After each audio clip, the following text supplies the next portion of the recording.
ya ha participado en el pasado, no sé si alguna vez ganado el premio, Anaí Flores. Ah, ¿la escritora? Sí. ¿Tiene el libro El último de criatura? Criaturas, sí. Manda saludos.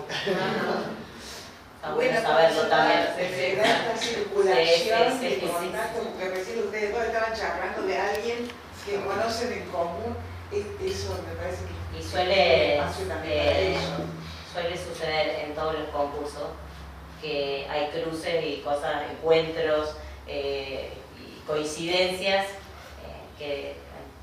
coincidencias inesperadas. Así que gracias, es bueno saberlo también, esta cuestión de cómo se llegan a saber de la convocatoria, porque hay mucho trabajo para la biblioteca y con los recursos que tiene la biblioteca, pero sobre todo un concurso que se sostiene en el tiempo, y creo que esa es la mayor virtud y hace que por ahí circule, ¿no?, como la convocatoria al menos, ¿no?, y cómo se entera. Bueno, vamos a ir al segundo. Como no encontré nadie para leerlo, lo voy a leer ya. No quiero decir nada. El segundo premio se llama Una incursión en la materia y es de Emiliano Oviedo.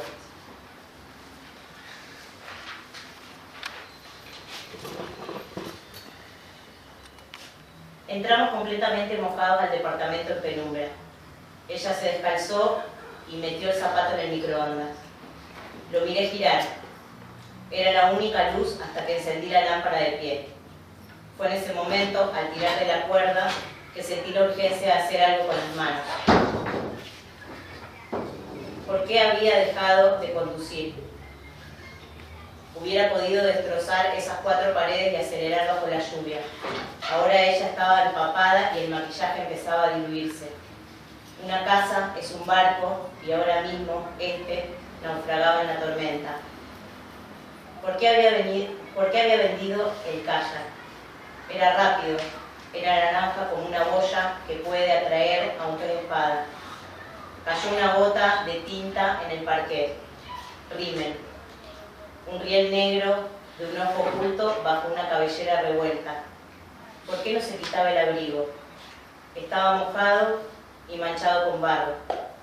Quería decir en voz alta que yo no había tenido la culpa, pero me quedé en silencio y concentré toda mi materia encefálica en hacer estallar ese aparato.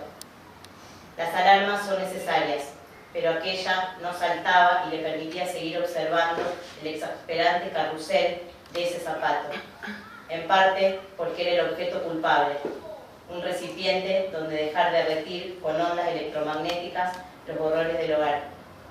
Mi kayak era un pez espada naranja como el sol. Tomemos algo, quise decir, pero mi mente graficó el martillo de emergencias, su preciso contenedor rojo y el cristal solicitante. De chico yo había tenido una diminuta caja de herramientas. Me lamenté por no haber tomado aquel curso de electricidad durante el verano. Hubiera podido desarmar todos los electrodomésticos de la casa y luego volver a armarlos. Todavía habría podido reparar el desperfecto en la sala de maquinarias. Tal vez habría encontrado la arandela suelta que estaba haciendo que todo lo demás temblara. Hubiera podido detener ese microondas y desmontarlo por fuera, pieza por pieza, haciendo que el zapato, como una bailarina en una cajita musical, dejara lentamente de girar y se apagara de una vez el sonido de una fruta que no cae y ha colgado demasiado de la sombra del árbol. Me urgía estrujar un fruto maduro como una bola de hígado y apreté en el bolsillo de mi campera el taco rojo del zapato. Seguí allí. Empecé a estudiarlo detalladamente con el taco, una pieza tan pequeña que causó semejante estruendo, aún con la lluvia, aún con los toldos arrebolados por el viento, algo tan compacto. Si el ambiente cargado se corta a navaja, la pólvora exige un percutor. En nuestro caso, la aguja de un taco reventó el reguero rancio que comprime el cotidiano. ¿Cuánto tiempo más?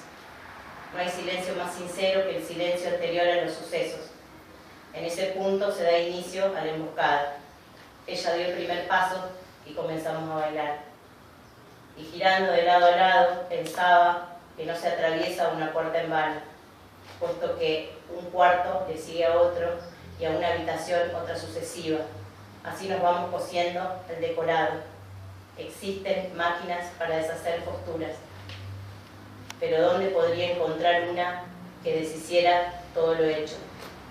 Era tarde y estábamos bailando, de pared a pared, contra todo y atropellándolo todo, y moviéndonos para no movernos entre el empapelado raído que nunca terminé de lijar, bañándonos bajo el polvillo y las cáscaras del cielo raso. Se me anudó la garganta en un trapo reseco. Cuando abrí la heladera, quedamos atrapados en la luz ámbar como dos insectos en una prehistórica bota de resina. El vértigo que pulveriza las coordenadas de cualquier mundo se me revolvió en el estómago con el sigilo de una enamorada del muro. Clavé la mirada en el suelo para hacer pie y no me sorprendió verme, también a mí mismo, girando en el vórtice de las ondas electromagnéticas. Lo había tenido todo el día en la cabeza. No existía en el mundo herramienta suficiente para tirar abajo ese íntimo y definitivamente nuestro metro cuadrado.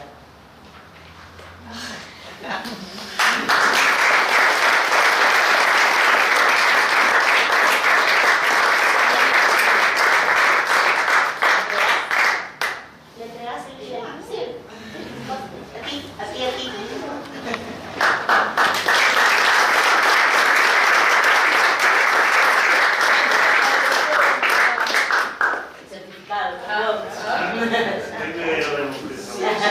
Sí, ha tenido un pequeño accidente. Bueno, esta es la parte más difícil. Es un cuento muy difícil de leer. Lo leíste muy bien, es muy difícil de premiar. No sé quién lo premió. ¿No?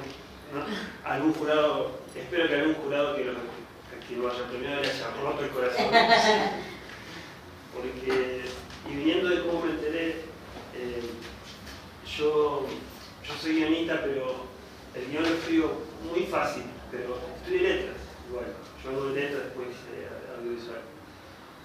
Pero para la literatura necesito un guía, necesito alguien que me pueda encauzar. O sea, y siempre mi sueño era, yo estudié en Rosario y estudiaba yendo y viniendo antes a Buenos Aires, qué sé yo.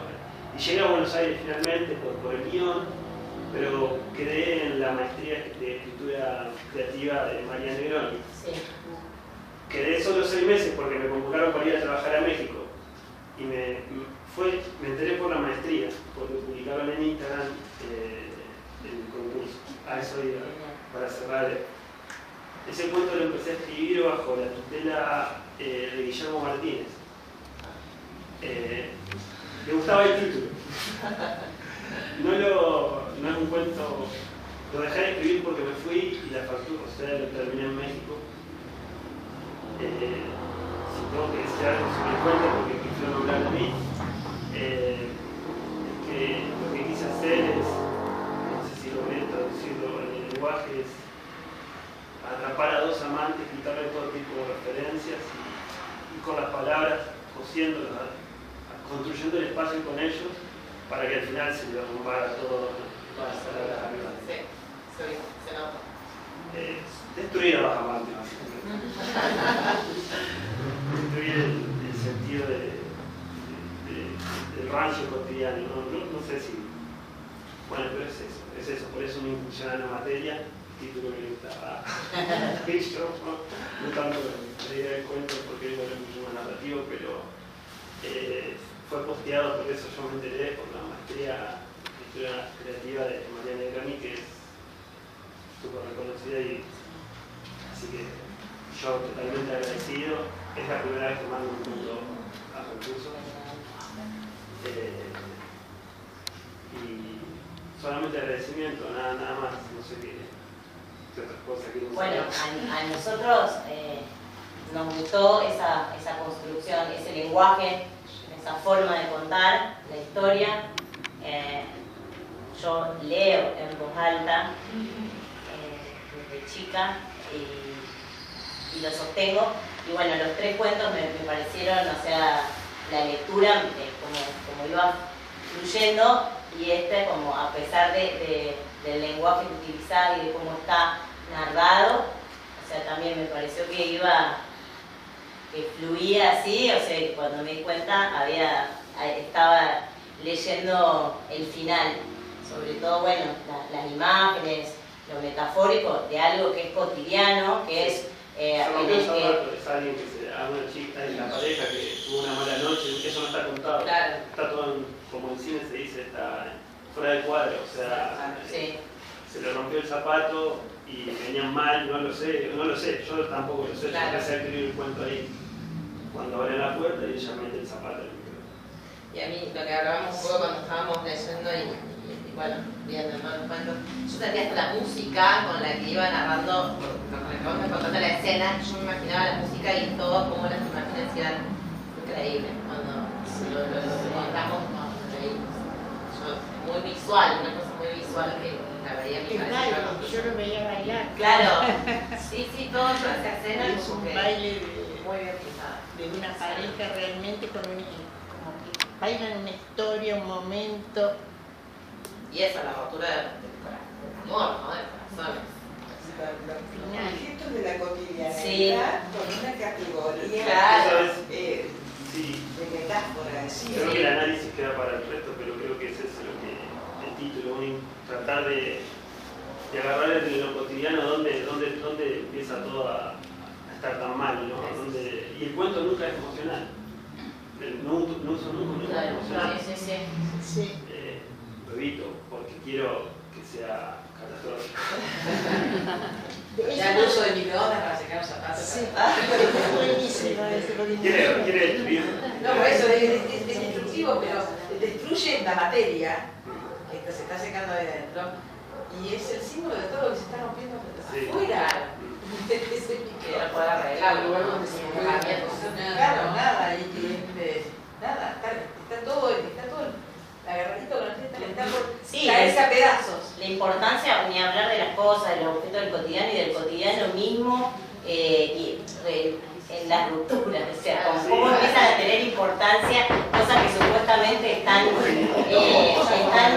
una transacción permanente entre lo sensitivo y lo emocional y objetos muy simples.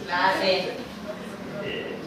No sé, me viene a la cabeza una película de algún Carguay, creo que era Hierro 3, no, es de otro director, donde él termina desapareciendo, pero simplemente escondiéndose, incorporando un lenguaje de invisibilidad, separándose de los objetos, ¿sí?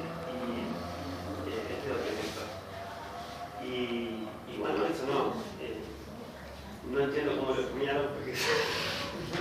No, o sea, nosotros obviamente lo que más interesaba era la propuesta, la pretensión, el cruce también es muy interesante y es muy de hace unos años esta parte, el cruce entre el límite ahí finito entre la poesía, entre el cuento, entre qué es, no es, pero es cuento, pero no es cuento, y entrar a dilucidar en otras cuestiones hasta llegar... sí, un cuento por esto, no tienen... bueno, empezar a encontrarle la técnica dentro de ese formato de cuento corto. Tiene la estructura del cuento, Sí. que la tiene. O sea, hay un cuento que me gusta mucho, que es muy cortito, de César Epavese, que se llama Años. Y es muy cortito y también habla de un momento de ruptura. Pero no digo que sea una influencia directa, pero también me hizo en un momento se ponen a hacer el desayuno, unos huevos o calentar un café que se derrama, ¿no? Y esas cosas, bueno, yo quería ir por otro lado, o sea, quería escribir un cuento, pero ir por otro lado con el lenguaje. Sí. No sé, había algo como incluso ahí era como un cuento corto, pero como si fuese un micro relato también, con esa consistencia del micro relato, ¿no? De lo que tiene menos de una página, una cosa ahí interesante. Muchas gracias. Felipe. Sí, eso. Yo quería decir que yo lo entiendo desde el punto de vista cinematográfico, porque es como, es la preparación de un diálogo también, o sea, vos hay una escena que se va gestando, un montón de imágenes, que es una imagen atrás de otra, y yo me lo imaginé así, como un momento, una escena cinematográfica donde estás contando todo, pero sin diálogos, sin Como si decir. hubiera una cámara. Claro, Una cámara exactamente. fija. Es justamente. Y la rotación también es como muy cinematográfica, la rotación del trabajo. Y a mí la imagen del. A mí el cuento se congela en un momento que es la imagen de la heladera abriéndose. Eso, Y eso es hermoso, Sí. muy poético.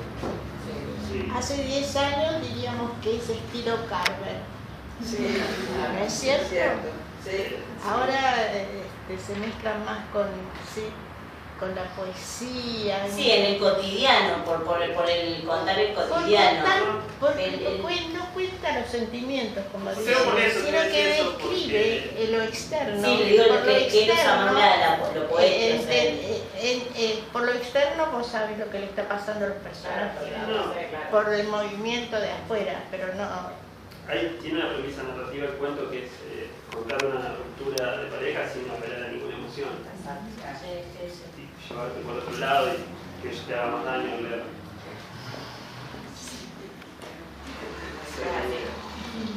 bueno, ¿alguien quiere decir algo más? Igual, gracias. No, eso. Gracias. Bueno.